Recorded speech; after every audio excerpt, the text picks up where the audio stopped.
Halo teman-teman, Assalamualaikum warahmatullahi wabarakatuh.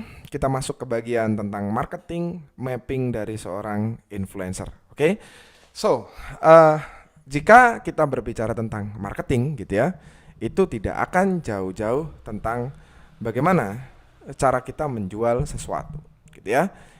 Itu sudah pasti. Jadi how to sell something, gitu ya. Nah, seorang influencer biasanya ya, mereka itu bukan hanya sekedar memiliki banyak followers, tapi dia juga mengetahui itu.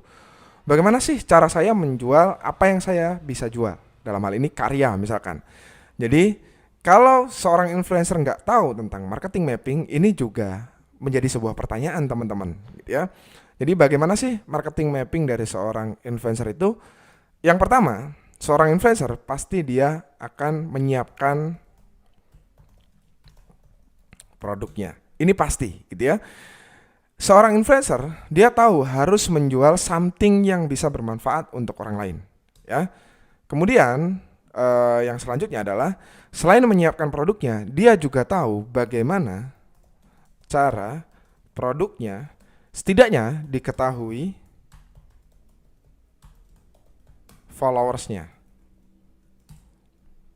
Ini belum berbicara dibeli ya, tapi diketahui, gitu ya, diketahui terlebih dahulu baru dibeli. Jadi nextnya kalau dibuat semacam urutan, setelah mengetahui maka dia akan suka, setelah suka dia akan beli.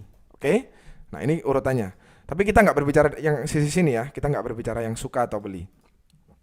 Nah, kemudian seorang influencer ketika dia mengerti tentang marketing mapping, dia juga akan sangat aware dengan channel di mana dia harus menjual something. Oke. Jadi kalau seorang influencer hanya mengetahui, oh saya cuman bisa jualan di Instagram karena follower saya hanya banyak di Instagram. Menurut saya itu sebuah kesalahan bagi seorang influencer. Kenapa? Influencer itu tugasnya adalah mempengaruhi. Kalau dia hanya mempengaruhi Instagram, audiens Instagram, bisa diartikan audiensnya dia di Telegram, di Facebook, di TikTok tidak terinfluence. Dan itu sama saja dia bukan influencer akhirnya. Kemudian yang selanjutnya adalah dia sudah menyiapkan sesuatu yang sifatnya jangka panjang. Jadi bukan sekedar dia jualan selesai, enggak. Tapi biasanya dia akan menyiapkan yang sifatnya jangka panjang. Apa saja itu? Biasanya yang pasti ekosistem, yang pasti. Kemudian legacy, ya.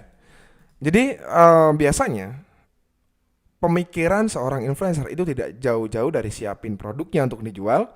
Kemudian bagaimana sih membuat orang itu tahu dulu produknya, urusan beli itu nanti, gitu ya. Kemudian yang ketiga, dia tahu harus menjual produknya di mana, gitu ya. Dan yang terakhir, dia selalu menyiapkan rencana atau plan yang sifatnya jangka panjang. Yang dalam hal ini ada ekosistem dan yang kedua adalah legacy. Oke.